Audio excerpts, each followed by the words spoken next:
আলহামদুলিল্লাহ রাব্বিল আলামিন ওয়াসসালাতু ওয়াসসালামু আলা নবিয়িনা মুহাম্মদ ওয়া আলা আলিহি ওয়া আসহাবিহি আজমাইন।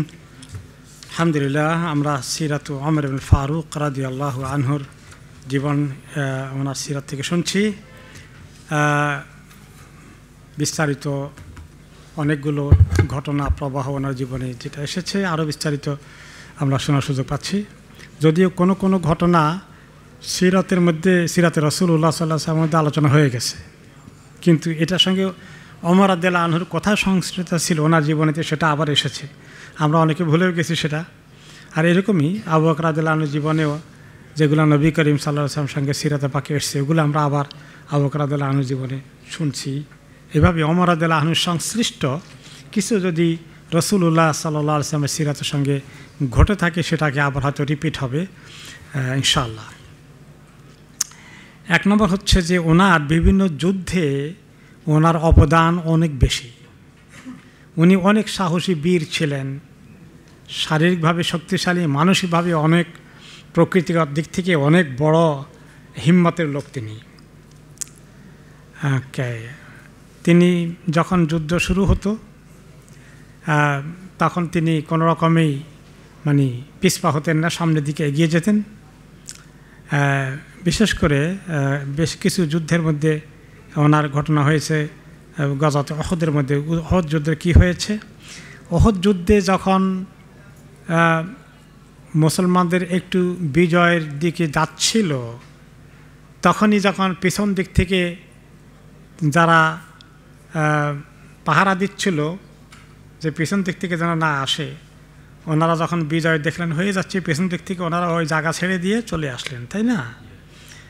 তার ফলে ওই জায়গার ফাঁকে দিয়ে খালিদ বিন ওয়ালিদ, তখন কাফেরদের পক্ষ থেকে ঘোড়সওয়ারের সেনাপতি, উনি পেছন দিক থেকে অ্যাটাক করে অনেক মুসলমানরা শহীদ হয়ে গেলেন। তো প্রথম দিকে বিজয়ের খবর, পরের দিকে একরকমের অনেক বড় ক্ষয়ক্ষতির খবর, তাই না? অনেক সাহাবী সেখানে শহীদ হয়ে গেলেন। হামজা রাদিয়াল্লাহু আনহু থেকে শুরু করে বেশ সাহাবী শহীদ হয়ে গেলেন। যখন শহীদ হয়ে গেছেন, ওদিক দিয়ে কাফেররাও তারাও একটু সেফ প্লেসে, তারা এখন খোঁজাখুঁজি করতেছে। মুসলমান যারা বেঁচে ছিলেন ওনারা কিছুটা সেফ লাইনে আছেন, ওনারা সামনে আর এখন আসছেন না, যা হতাহত হয়ে গেছে গুহার মধ্যে ওনারা একটু এখন হাইড করেছেন। এটা আল্লাহর পরীক্ষা যে ওদের যুদ্ধে মুসলমানদের অনেক শাহাদাত হবে। কিছু মিস্টেকের কারণে মুসলমানদের যেটা ঘটল, যখন যুদ্ধের শেষ পর্যায়ে এসেছে, থেমে গেছে, তখন আবু সুফিয়ান যুদ্ধের শেষে বলল, উপরের থেকে অ্যানাউন্স করে, আফিল কওমে মুহাম্মদ, লোকজন যারা বেঁচে আছে তোমাদের শত্রুপক্ষের, তোমাদের মধ্যে মোহাম্মদ কি এখনও বেঁচে আছে? নবী করিম সাল্লাল্লাহু আলাইহি ওয়াসাল্লাম বলেন, লা তুজিবুহু, এটার উত্তর দিও না,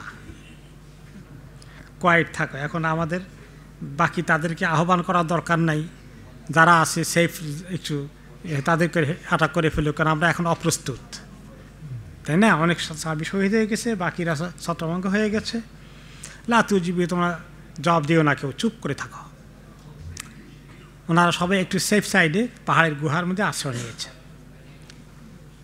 তারপর আবার বললেন, আফিল কওমি ইবনে আবি কুহাফা, যে আবু কুহাফার ছেলে আছে নাকি তোমাদের মধ্যে কেউ কোনো জায়গায়? থাকলে জবাব দাও। নবী করিম সাল্লাল্লাহু আলাইহি ওয়াসাল্লাম আবু কুহাফার ছেলেকে, আবু বকর রাদিয়াল্লাহু আনহু, যে উনি আছেন কি না দেখো। রাসূলুল্লাহ সাল্লাল্লাহু আলাইহি ওয়াসাল্লাম পাশেই তো উনি আছেন। তখনও তিনি বলেন, লা তুজিবু, জবাব দিও না, চুপ থাকো। ফাকালা আফিল কওমি ইবনুল খাত্তাব, খাত্তাবের ছেলে আছে কি না তোমাদের মধ্যে? ফাকালা ইন হাউলাল কওম কুতিলু। তো এখন নবী করিম সাল্লাল্লাহু আলাইহি ওয়াসাল্লাম তো জবাব দেবেন না, ওমর ইবনে খাত্তাব তো বলার জন্য রেডি, যে আসি বেটা এদিকে আয়, কিন্তু রাসূলুল্লাহ সাল্লাল্লাহু আলাইহি ওয়াসাল্লাম এটা অ্যালাউ করবেন না, ব্যথা কষ্টে হজম করছেন। তো তখন তিনজনের যখন কোনো সাড়া পাওয়া গেল না, তখন আবু সুফিয়ান বলেন, ইন হাউলাল কওম কুতিলু, মনে হয় যেন তারা সবাই বোধহয় মারা গেছে, সবাই মরে গেছে, খালা সবাই কতল হয়ে গেছে। ফালাউ কানু আহইয়াআন লা আজাবু, ওরা বেঁচে থাকলে তো এখন জবাব দিত, জবাব যখন দেয় নেই তার মানে সবগুলো মরছে। ফালাম ইয়ামলিক ওমর রাদিয়াল্লাহু আনহু নাফসাহু, এইটা শোনার পরে ওমর রাদিয়াল্লাহু আনহুকে নিজেকে ধরে রাখতে পারেন? ওনার তো জজবা এসে যাচ্ছে এখন, এই জজবাকে থামাইতে পারলেন না। কি বললেন? বললেন কাযাবতা ইয়া আদুওয়াল্লাহ, হে আল্লাহর দুশমন, তোমার এই দাবি মিথ্যা দাবি। আবকাল্লাহু আলাইকা মা ইউখজিক, আল্লাহ তাআলা ওই লোকগুলোকে সবাইকে বাঁচিয়ে রেখেছেন যেগুলো তোমাকে একদিন অপমানিত করে ছাড়বে, তোমার কষ্টের কারণ হবে, তারা বেঁচে আছে। কি মনে করছো? তা আবু সুফিয়ান পাশাপাশি না, সে উপরে পাহাড়ের উপরে আছে, তো বলতেছে অলো হবল, আমাদের হবল মাবুদ জয় হোক, হবল মাবুদের জয়। এবার নবী করিম সাল্লাল্লাহু আলাইহি ওয়াসাল্লাম বললেন আজিবু, এবার জবাব দাও, তাদের হবল মাবুদের কি জয় হয়েছে, জবাব দাও এবার। কলমা নাকুল, তো তোমরা বলো যে আমরা কি বলবো? কুলু আল্লাহু আ'লা ওয়া আজাল, আল্লাহ হচ্ছেন সবচেয়ে উঁচু, সবচেয়ে শানদার, সবচেয়ে শান যার রয়েছে। আবু সুফিয়ান রানাল উজ্জা ওলা উজ্জা লাকুম, আমাদের তো উজ্জা মাবুদ আছে, দেখতে পাই, তার কাছে পূজাও করতে পারি, তোমাদের এরকম কোনো উজ্জা জাতীয় কিছু আছে? কিচ্ছু নাই তোমাদের, তোদের আল্লাহকে তোমরা দেখো নাকি?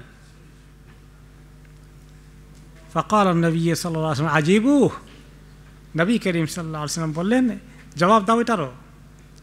তো সাহাবায়ে কেরাম বললেন মা নাকুল, কি জবাব দেবো? ক্বালা কুলু আল্লাহু মাওলানা ওয়ালা মাওলা লাকুম, আমাদের কত বড় প্রভু আছেন আল্লাহ, এরকম কোনো প্রভু তোমাদের আছে? ক্বালা আবু সুফিয়ান, এবার আবু সুফিয়ান বলে ইয়াউমুন বিয়াউমি বদর ওয়াল হারবু সিজাল, দেখো আজকে তো তোমরা এবারে কিছু টার পেয়েছে, তো তোমাদের অনেক রক্তপাত হয়েছে, বদরের যুদ্ধে যে আমাদের অনেক রক্তপাত হয়েছিল, এইটার মোকাবেলা বদলা কিছু নিলাম এবার। আল হারবু সিজাল, কি মনে করছো একতরফা তোমরা বিজয় করবা? আল হারবু সিজাল, যুদ্ধে কোনো সময় এই পক্ষ বিজয় হয়, কোনো সময় অপর পক্ষ বিজয় হয়, মানে সে কিছুটা এখন সেলিব্রেট করতেছে আর কি, তার সেলিব্রেশনের মুড। মুসলমানদের হামজা রাদিয়াল্লাহু আনহু থেকে অনেক নাম্বার শহীদ হয়েছে, সেই কারণে। ওয়াতাজিদুন মুসলাতান লাম আমুর বিহা ওয়ালাম তাসুনি, তারপরে বললেন তিনি যে তোমাদের যে লাশ পড়ে গেছে যেগুলো, এগুলোর অনেক মুসলা পাবে। মুসলা অর্থ কী? মুসলা হলো কোনো মানুষকে, লাশকে মৃত্যুর পরে তার মধ্যে বিকৃতি সৃষ্টি করা, কান কেটে নেওয়া, নাক কেটে নেওয়া, তাকে এরকম ইহানত করা। তো বলে যে তোমরা দেখতে পাবে তোমাদের অনেকেরই এরকম সিচুয়েশন হয়েছে, এগুলা যে পাবা। নিজে তো লিডার আবু সুফিয়ান, তো বলে আমি কিন্তু এগুলা করতে বলিনি, আমার এটা দোষ দিও না যে আমি এগুলো করতে বলেছি। বললাম তা উনি তবে করছে যে এটা আমার বেশি খারাপও লাগছে না। মানে দুশমনের কথা দেখেন, নিজের শান রাখতে চায় যে আমি তো একজন বড় লিডার, আমি তো উল্টাপাল্টা করতে বলি না, তো তারা কেউ করে ফেলেছে, যাই হোক, তো এটা বেশি খারাপ লাগে নাই আমার। তোমরা তো তোমাদেরকে তো মানে আমাদের দিন থেকে বেরিয়ে গিয়ে তোমরা আমাদের যে কষ্ট দিয়েছ। তো ওমর রাদিয়াল্লাহু আনহু অন্য কোনো রেয়াতে বলছে, যখন বলল যে সে আমাদের যতগুলো তোমরা মারছিলা সেগুলো আমরা তোমাদের শোধ নিলাম, তারপরে এগুলা নিয়ে যখন গর্ব করছিল, তখন ওমর রাদিয়াল্লাহু আনহু বললেন লা সাওয়া, তুমি কি মনে করছো তোমাদের যেগুলো মারা গেছে আর আমাদের যেগুলো মরে গেছে সব কি সমান? কাতলানা ফিল জান্নাহ ওয়া কাতলাকুম ফিন নার, আমাদের সব মৃত্যুদণ্ড মরে যাওয়া লোকগুলো শহীদ হয়ে কোথায় যাবে? জান্নাতে যাবে, তারা জাহান্নামে যাবে না। আর তোমাদের যারা মরে গেছে এটা কোথায় যাবে? জাহান্নামে যাবে। কেমনি সমান মনে করো? ইয়ামান বেয়ম, আগে আমরা পরাজিত হয়েছি, এখন তোমরা পরাজিত হয়েছ, এই ব্যাপারকে সমান সমান মনে করছো? আমাদের যারা যখন বিজয় লাভ করেছি সেটাও আমাদের লাভ, আমাদের যারা শহীদ হয়েছে তারাও ক্ষতিগ্রস্ত হয়নি, বরং অনেক বড় লাভ তারা অ্যাচিভ করেছে। তারপরে এখন কোনো কোনো রেওয়াতে আসছে যুদ্ধ থেমে গেছে, যুদ্ধ থেমে গেলে আবার দুশমনকে তার অ্যাটাক করা যায় না। তো আবু সুফিয়ান এক পর্যায়ে বলছে ওমর তোমার সঙ্গে কথা বলি একটু। তো ওরা তো একসময় তো ওনারা লিডার ছিলেন কোরাইশদের মধ্যে, ওমর রাদিয়াল্লাহু আনহু ছিলেন লিডার ছিলেন। তো আবু সুফিয়ান ওনাকে ডাক দিয়ে বললেন, উনশাদুকুল্লাহ ইয়া ওমর, ইয়ানি কাছে আসেন নাই, একটু দূরে থেকেই, তোমাকে আল্লাহর কসম দিয়ে বলি, আকাতাল না মুহাম্মাদান, মুহাম্মদকে আমরা কতল করতে সক্ষম হয়েছি কিনা খালি খবরটা আমাকে দাও। তিনি কি বেঁচে আছেন না মরে গেছেন? তাই গো, মরে গেলে তার আমাদের যুদ্ধ দরকার নেই, আমাদের চিরদিনে শান্তি হয়ে গেল। খালি খবরটা দাও যে মুহাম্মদ কি বেঁচে আছেন না মরে গেছেন। ফাকাল ওমর আল্লাহুম্মা লা, আলহামদুলিল্লাহ, আল্লাহর কসম তিনি মরে যান নাই, বেঁচে আছেন। ওয়া ইন্নাহু লা ইয়াসমাউ কালামাকাল আন, তুমি যে কথা বলছো উনি সব শুনতে পাচ্ছেন। তাই তখন এর আগে আমরা বদর যুদ্ধের ইতিহাসে পড়েছিলাম যে ইবনু কামিআহ নামে এক দুষ্ট প্রকৃতির লোক নবী করিম সাল্লাল্লাহু আলাইহি ওয়াসাল্লামকে বর্ষা নিক্ষেপ করেছিল, মনে আছে তো? সে বর্ষা ওনার দান শহীদ করে ফেলেছে ওহদ যুদ্ধে। দান শহীদ কয়টা দাঁত ওনার পড়ে গেছে বা ভেঙে গেছে, ভেঙে গেলে উনি বেহুশ হয়ে পড়ে গেছেন। তখন ইবনে কামিআহ মনে করছে যে সে মুহাম্মদকে, রাসূলুল্লাহ সাল্লাল্লাহু আলাইহি ওয়াসাল্লামকে হত্যা করে ফেলেছে। সে খুব বীরত্বের সাথে বলতেছিল যে আমি শেষ করে দিয়েছি মুহাম্মদকে। তো ওইটাকে চেক করতে চাচ্ছে, কনফার্মেশন যে মুহাম্মদকে আসলে মারা গেছেন না বেঁচে আছে। তো যখন ওমর রাদিয়াল্লাহু আনহু বললেন যে আল্লাহর কসম তিনি এখনও বেঁচে আছেন এবং তিনি তোমার কথাগুলো সব তিনি দিব্যি শুনতে পাচ্ছেন। আর তখন আবু সুফিয়ান বলে, আনতা আস্তাকু ইনদি মিন ইবনে কামিআহ ওয়া আবার, ইবনে কামিআহ যে দাবি করেছিল মুহাম্মদকে হত্যা করেছে তার তুলনায় তুমি অবশ্য সত্যবাদী, তুমি কখনো মিথ্যা কথা বলো না, তা আমি বুঝছি তাহলে বেঁচে আছেন। ওকে, তো এইভাবে আমরা দেখতে পাচ্ছি যে ওমর রাদিয়াল্লাহু আনহু যুদ্ধের মধ্যে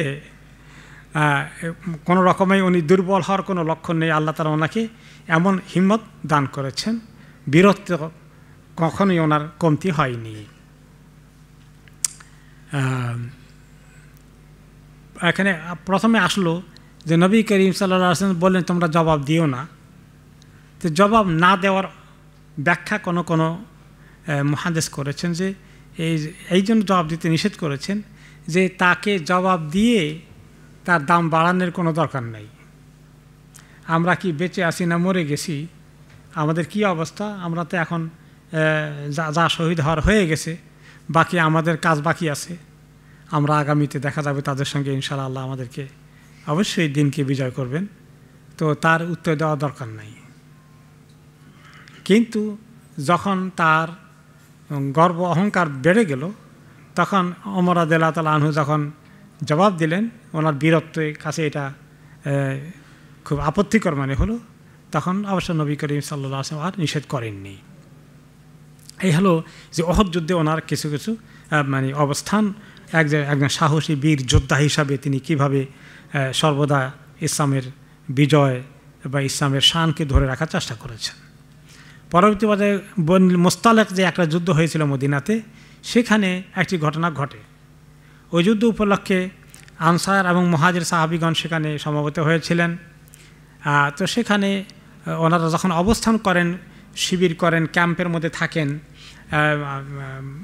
লড়াই হওয়ার আগের দিন রাত্রে যখন সেখানে আসেন, তো সেখানে আনসারি আর মুহাজিরদের মধ্যে দুইজনের মধ্যে একটু বিতর্ক হয়ে গেল। মুহাজির কারা যারা মক্কা থেকে হিজরত করে মদিনায় গিয়েছেন, আর আনসারি হলো যারা মদিনায় বাসিন্দা এবং তাদেরকে জায়গা দিয়েছেন। তো দু ভাই মিলে তো কত সুন্দর মদিনা সমাজ গঠন করলে, নবী করিম সাল্লাল্লাহু আলাইহি ওয়াসাল্লামকে তারা সবাই মিলে সাহায্য করলেন। কিন্তু মানুষের দুর্বলতা তো ঘটে যায়, আর সব মানুষ তো এক লেভেলের না। তো কিছু আনসারিদের মধ্যে দু একজন বা মুহাজিরদের মধ্যে দু একজনের কিছু দুর্বলতা থাকতে পারে। তো যখন আনসারি বলল ইয়া লিল আনসার, যে তিনি তার গোত্রের লোকদেরকে আনসারিরা আসো আমাকে হেল্প করো, এই মুহাজির বাচ্চারা আমাকে কড়া কথা বলেছে। তো মুহাজির উনিও আবার দুর্বলতা আছে কিছু, উনি ডাকলেন মুহাজিররা আসো তারা আমাকে অ্যাটাক করবে। মানে মুসলমানদের মধ্যেও যে হঠাৎ করে আমাদের বর্তমান সমাজেও ইসলামের পক্ষে সবাই কাজ করে, মাঝে মধ্যে দেখেন না, আবার উল্টাপাল্টা হয়ে যায় কিছু, যে এগুলা মানুষের মৌলিক দুর্বলতা কিন্তু সব সময় থাকে। তো সাহাবাদের মধ্যেও টুকটাক ছিল, অবশ্য এই লেভেলে যায় নাই, এবং এটা পরে হ্যান্ডেল করা সম্ভব হয়েছে।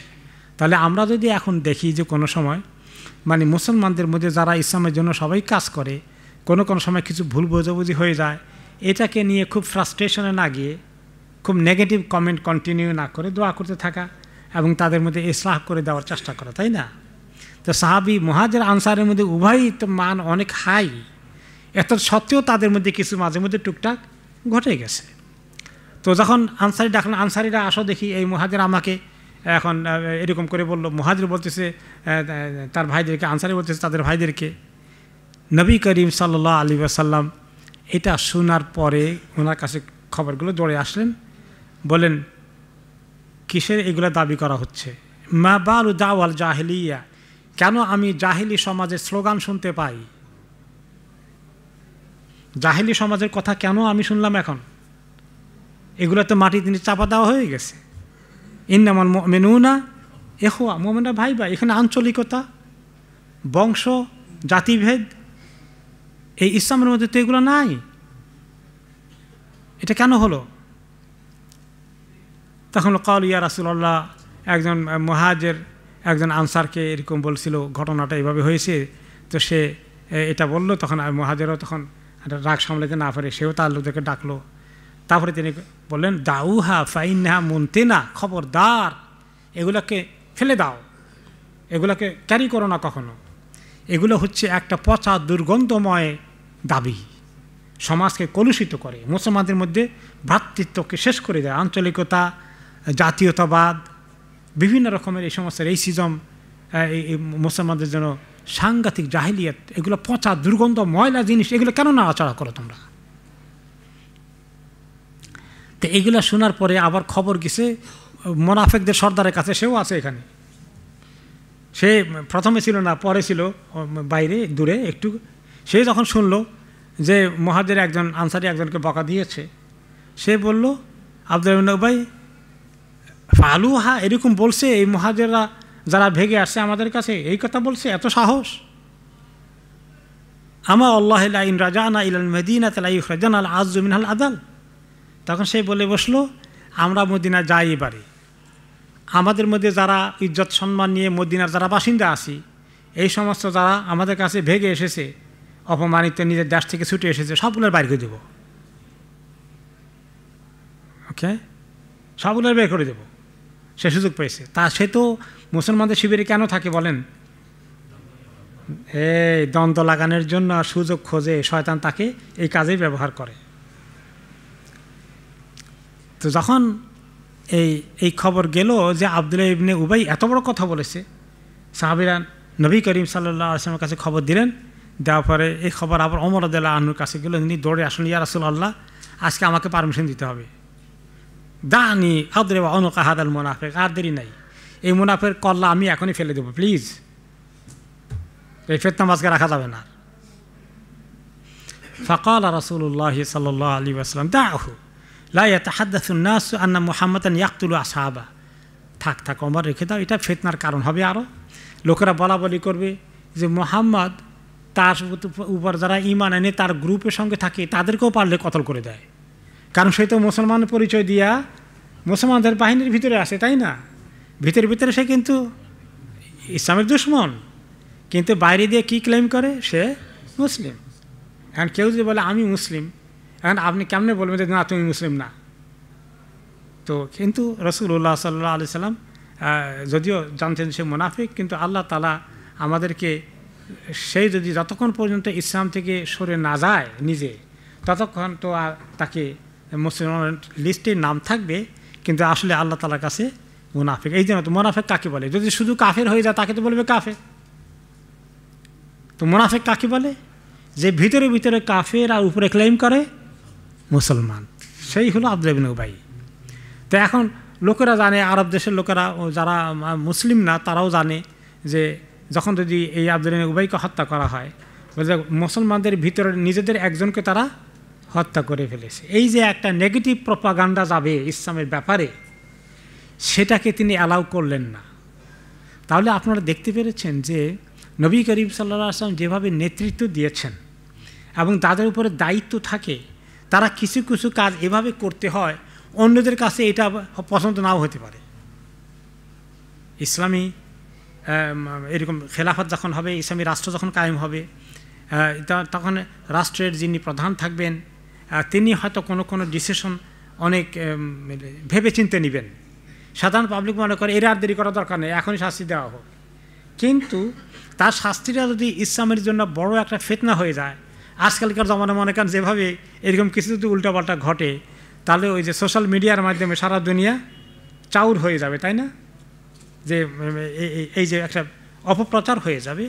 তো এই অপপ্রচারটা যারা এখনও ইসলাম কবুল করেননি তাদের জন্য একটা খারাপ খবর, যে দেখো মুসলমানরা নিজেরা নিজেদেরকে পারলে মেরে ফেলে, তাই না? এটা নেগেটিভ জিনিস না। তো নেগেটিভ যাতে প্রচার না হয়, যদিও সে কতল হওয়ার উপযুক্ত আছে আব্দুল্লাহ ইবনে উবাই, কারণ সে মুসলমান দাবি করে অথচ ভিতরে ভিতরে সে মুসলিম না, এরা তো মোরতাদের হুকুমে পড়ে, তাদের কল্লা কাটা যাওয়ারই কথা। কিন্তু তার বাহ্যিক পরিচয় সে কি মুসলিম।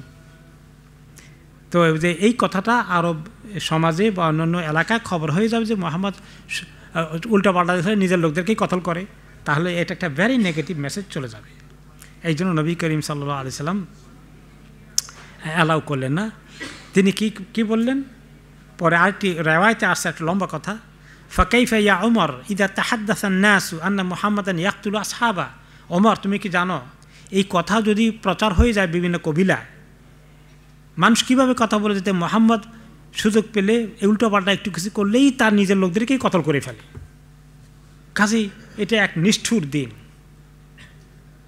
এই ব্যাপারে ভেরি নেগেটিভ প্রপাগান্ডা হবে। ওই আগে কবিলার মধ্যে এটা ছড়িয়ে পড়বে, এখন মিডিয়ার মাধ্যমে ছড়িয়ে পড়ে এই সাথে।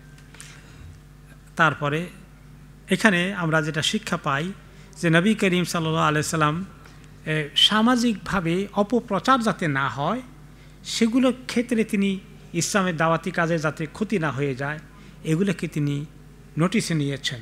এটা একটা হেকমা যে কেন তাকে অ্যাকশন নেওয়া হয় নাই। এবং তাকে যদি কতল করা হতো, তার কবিলা, সে কিন্তু তার কবিলার লিডার আব্দুল্লাহ ইবনে উবাই মুনাফিক, তার বড় কবিলা আছে, তখন তার কবিলার লোকদের মধ্যে কি হয়ে যেত? সমস্যা সৃষ্টি হয়ে যেত। কারণ তারা তো তাকে লিডার হিসেবে মানে, ওরা মদিনা থাকে না, একটু সাইডে আর কি।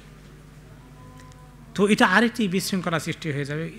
মানে নিজস্ব এই জন্য আপনি যারা ইসলামের খুব ভালো কাজ করেন, কিন্তু তাদের আশেপাশে আবার ইসলামের কিছু কাজ করে, কিছু ইসলাম, কিছু সুযোগ সুবিধা জিন্দাবাদ দোনোটা আছে।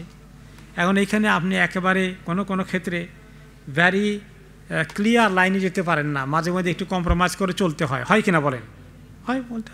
আপনি অনেক সুন্দর চিন্তার অধিকারী, আপনার দৃষ্টিভঙ্গি স্বচ্ছ, আপনার আকীদা একদম পারফেক্ট, কিন্তু কিছু মুসলমান আছে তার আকীদার ত্রুটি আছে, কারো আমলের ত্রুটি আছে, কারো এই রং বিজনেস আছে।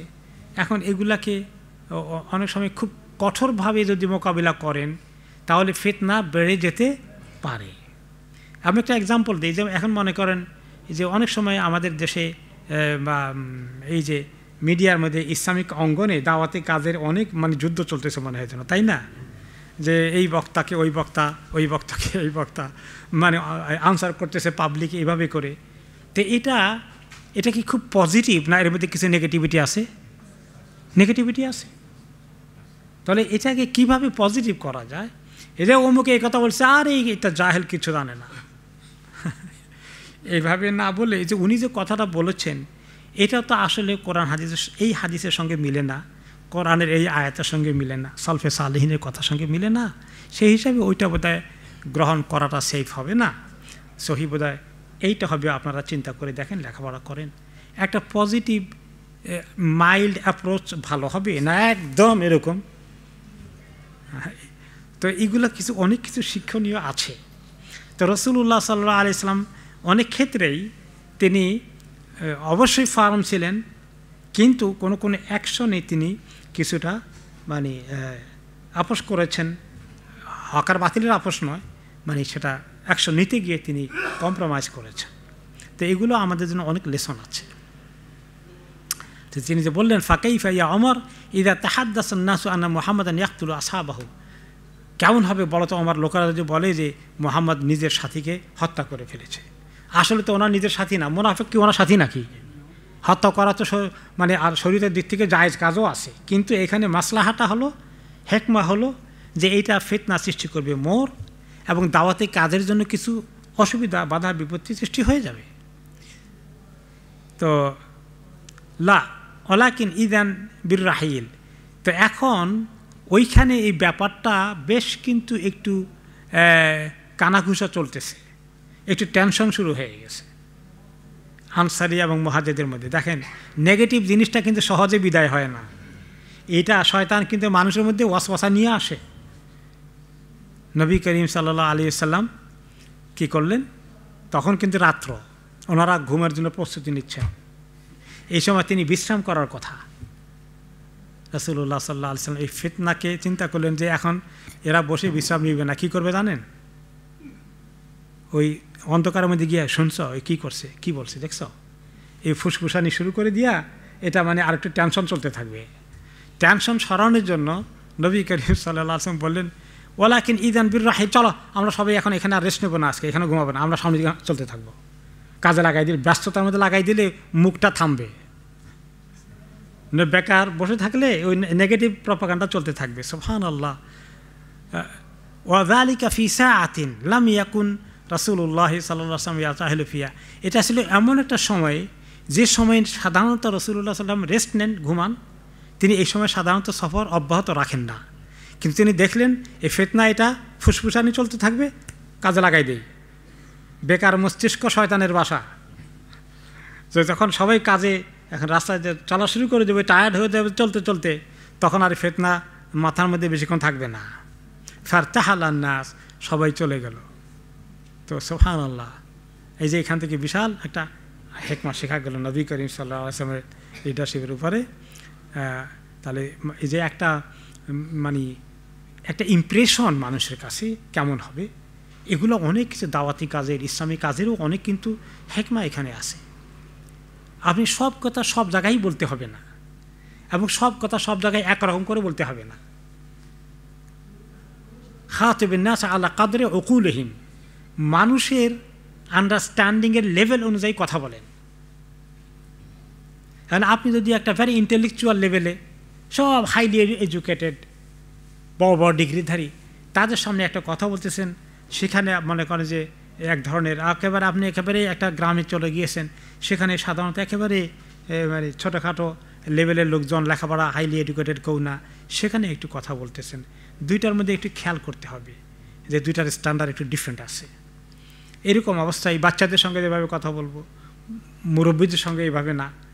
যে এই জন্য নবী করিম সাল্লাল্লাহু আলাইহি ওয়াসাল্লাম অবস্থা অনুযায়ী ব্যবস্থা নিয়েছেন, এবং যাতে করে কোনো ধরনের ইন্টারনাল কনফ্লিক্ট সৃষ্টি না হয়ে যায়, তিনি তাড়াতাড়ি করে এখানে আর দেরি করলেন না, সামনের দিকে হাঁটিয়ে নিয়ে গেলেন। এরপরে আমরা দেখতে পাচ্ছি যে পরবর্তী সময়ে খান্দকের যুদ্ধে যেটা ছিল, ওকে, ওমর রাদিয়াল্লাহু তাআলা আনহু তিনি এসে বললেন সূর্য ডুবে গেছে, ওনার সূর্য ডুবে গিয়েছিল, আসর পড়তে পারেন নাই। তো নবী করিম সাল্লাল্লাহু আলাইহি ওয়াসাল্লাম কাছে চলে আসলেন, ফাজাল ইয়াসুব কুফারা কুরাইশ, তিনি কুরাইশদেরকে অনেক ভৎসনা করলেন, তাদের ব্যাপারে অনেক নেগেটিভ মন্তব্য করলেন, বলেন ইয়া রাসূলুল্লাহ মা কিতান উসাল্লি হাত্তা কাদাতিশ শামস তাগরিব, ইয়া রাসূলুল্লাহ এই দুষ্টগুলোর হামলার আশঙ্কায় যে বাকি কাজগুলো কমপ্লিট করতে গিয়ে আমি তো ওই আসরের নামাজই কাজা হয়ে গেল, সূর্য ডুবে যাচ্ছে এখন। নবী করিম সাল্লাল্লাহু আলাইহি ওয়াসাল্লাম বলেন আল্লাহি মা সাল্লাইতু, আল্লাহর কসম আমিও পড়ি নাই। এটা একটা ইমার্জেন্সি সিচুয়েশন এসে গিয়েছিল যে তাদের একটা জায়গা দিয়ে হামলা করার আশঙ্কা রয়েছে, ওই জায়গাটাকে সিকিউর করার জন্যে ওনারা খুব জোরসোরে ওদিকে সবাই ফোকাস করলেন। আর এই সময় যে সূর্য মনে করছে লেটে পড়বেন পড়তে পড়তে সূর্য ডুবে গেছে। ফাকুব না ইলাবো থান, তারপরে বলেন যে আমরা একটু সরে এসে সূর্য ডুবার পরে আসলাম, উযু করলাম। নবী করিম সাল্লাল্লাহু আলাইহি ওয়াসাল্লাম সেদিন মাগরিবের ওয়াক্ত ঢুকার পরে আসর পড়লেন, যেটা যিনি জীবনে করেন নাই। তো এখান থেকে উলামায়ে কেরাম নিয়েছেন যে একান্ত ভ্যারি ভ্যারি সিরিয়াস সিচুয়েশনে শুধুমাত্র এইটা অ্যালাউড হতে পারে, তা না হলে এভাবে নামাজ ব্যস্ততার উসিলা দিয়ে নামাজ কাজা করা যাবে না। এটা হলো যে মানে সিকিউরিটি, লাইফ, জীবন মরণ সমস্যার কারণে এটা করা হয়েছে। এরপরে হুদায়বিয়া সন্ধির মধ্যে ওমর রাদিয়াল্লাহু তাআলা আনহু যে বিষয় সেটা আমরা আসি। যখন হুদায়বিয়া সন্ধি আসলো, হুদায়বিয়াতে ওনারা সন্ধি করার মানে ওমরা করার জন্য রওনা করে গিয়েছিলেন, তাই না? ওনারা যখন হুদায়বিয়া এলাকায় পৌঁছলেন তখন মক্কার কাফিররা প্রস্তুতি নিচ্ছে, যুদ্ধ করে ওনাদেরকে ঠেকাবেন, ওমরা করতে দিবেন না। আর ওনারা আসছিলেন শুধু ওমরা করার, যুদ্ধ করতে আসেননি। পরে নবী করিম সাল্লাল্লাহু আলাইহি ওয়াসাল্লাম রক্তপাত এড়ানোর জন্য ওসমান রাদিয়াল্লাহু আনহুকে পাঠালেন মক্কায়, যেটা আমরা সিরাতে পাকে শুনেছি। সেখানে যাওয়ার পথে পরে ওখানে তারা বললেন যে আলাপ আলোচনা করতে ওনার একটু দেরি হয়ে গেল, আসতে লেট হয়ে গেছে, তখন তার মোবাইল ফোন নাই খবর দেওয়ার জন্য। তো হুদায়বিয়াতে বেশ দূরে কি হচ্ছে ওসমানে কারো কারো আশঙ্কা হয়ে গেলো ওনাকে বোধহয় কতল করে ফেলছে, হয়তো বা কতল করে ফেলছে। তখন যদি কতল হয়ে যায় তাহলে শেষ পর্যন্ত কী হবে? আমরা ওনারা শপথ করছেন বাইয়াতে রেদওয়ান, তাই না, গাছের নিচে, যে ওসমানকে হত্যা করে ফেললে আমরা তার রক্তের বদলা না নিয়ে ফেরত যাব না। তারপরে শেষ পর্যন্ত উনি ফেরত এসেছেন এবং সন্ধির আলাপ আলোচনা হলো। আলোচনা হতে গিয়ে তারপরে যেটা হলো এই যে তারা আলোচনা করতেছে কিভাবে আমরা যুদ্ধ বিরতি সন্ধি করব। এই বছর ওনারা উমরা করবেন না, চলে যাবেন, আগামী বছর উমরা করতে আসবেন। আরও অনেকগুলো শর্ত আছে যেগুলোর মধ্যে মুসলমানদের বিপক্ষে শর্ত বেশি মনে হয় যেন, কিন্তু আসলে মুসলমানদের আপাতত বিপক্ষে বেশি হলেও লং টার্মে মুসলমানদের বিজয়ের জন্য সুযোগ বেড়ে যাচ্ছে। এটা সাময়িকভাবে তাৎক্ষণিক বোঝা যাচ্ছিল না। আমাদের মনে আছে সিরাতে পাকি ঘটনাটা শুনছি, যখন নবী করিম সাল্লাল্লাহু আলাইহি সাল্লাম এই সন্ধি করতে গেলেন তো ওমর রাদিয়াল্লাহু আনহু বললেন যে আমরা বুঝি ইহরাম করে আসি, আমরা এখন উমরা না করে নাকে দস্তখত দিয়ে সন্ধি করে চলে যাব, আগামী বছর আসবো, আমরা কি এত কাপুরুষ হয়ে গেছি? এটা তো আমাদের জন্য মানে আমরা তাদের কথাই থাকলো, আমরা ছোট হয়ে গেলাম, আমরা কেন এত বড় হীন প্রস্তাব তাদের গ্রহণ করলাম? ওনার মানতে কষ্ট হয়েছে, চুক্তির সাইন হয়ে গেছে। তারপর তিনি রাসূলুল্লাহ সাল্লাল্লাহু আলাইহি ওয়াসাল্লামের কাছে আসলেন, এসে বললেন, ইয়া রাসূলুল্লাহ, আপনি কি আল্লাহর রাসূল না? তিনি বলেন, বালা, অবশ্যই আমি আল্লাহর রাসূল। আওয়ালাসনা বিল মুসলিমিন, আমরা কি মুসলিম না? বলা, বালা, অবশ্যই আমরা মুসলিম। আলাইসু বিল মুশরিকিন, তারা কি মুশরিকের গোষ্ঠী না সব? বলা, বালা, অবশ্যই। তাহলে ফালা আলামা নুতিহি দানিয়া ফি দীনিনা, তাহলে কিভাবে আমরা আল্লাহর দ্বীনের এই যারা অনুসারী তারা আজকে এত অপমানকর এই চুক্তি কেমনে করলাম ইয়া রাসূলুল্লাহ? তাদের কথাই ঠিক থাকলো আমরা মদিনায় ফেরত চলে যাব আমরা না করে, এটা তো আমাদের অনেক অপমান হয়ে গেল ইয়া রাসূলুল্লাহ। আমরা আল্লাহর দ্বীন, ওয়ালিল্লাহিল ইজ্জাতু ওয়া লিরাসূলিহি ওয়াল মুমিনিন, কোরআনে আল্লাহ তাআলা কি বলেছেন? ইজ্জতের মালিক তো, ইজ্জত তো শুধুমাত্র আল্লাহর, আল্লাহ রাসূলের, মুমিনদের ইজ্জত হবে। কিন্তু আমরা তো এখন জলিল হয়ে গেলাম, তাদের শর্ত আমরা মেনে নিলাম ইয়া রাসূলুল্লাহ। তখন নবী করিম সাল্লাল্লাহু আলাইহি ওয়াসাল্লাম জবাব দিলেন, ইন্নী রাসূলুল্লাহ ওয়া লাস্তু আসিহি ওয়া হুয়া নাসিরি, আমি তো আল্লাহর রাসূল, আমি কোনো কাজ আল্লাহ তাআলার সিদ্ধান্তের বাইরে করি না। আর আমি জানি আল্লাহ আমাকে সাহায্য করবেন, কোন তরিকা কখন করবেন সেটা আমার আল্লাহ না বললেও আমার ইয়াকিন আছে। ওমর অন্য রেওয়াজে আসছে, আনা আব্দুল্লাহ ওয়া রাসূলু, আমি আল্লাহর বান্দা এবং তাঁর রাসূল, লান উখালিফা আমরাহু ওয়া লান ইউদাইয়ানি, আমি তো আল্লাহর হুকুমের বাইরে, ইচ্ছার বাইরে কোনো কাজ করব না, এবং আমার কনফিডেন্স আছে যে আমার আল্লাহ আমাকে বরবাদ করে দিবেন না, ক্ষতিগ্রস্ত করবেন না। আমার আল্লাহ আমাকে যেদিকে নিয়ে যাচ্ছেন নিশ্চয়ই আল্লাহ তাআলা আমাকে সাহায্য করার জন্য নিয়ে যাচ্ছেন। তবে আপনি না বলছিলেন স্বপ্ন দেখছেন, আমরা ওমরা করতে যাব, এসব স্বপ্ন কই গেল? আমরা তাওয়াফ করব, হ্যাঁ, ওই যে কি জানে লাকাদ সাদাকাল্লাহু রাসূলুহু রা'য়া বিল হক লা তাদখুলুনাল মাসজিদাল হারামা ইনশা আল্লাহু আমিনিন মুহাল্লিকিনা রুউসাকুম ওয়া মুকাসসিরিন লা তাখাফুন।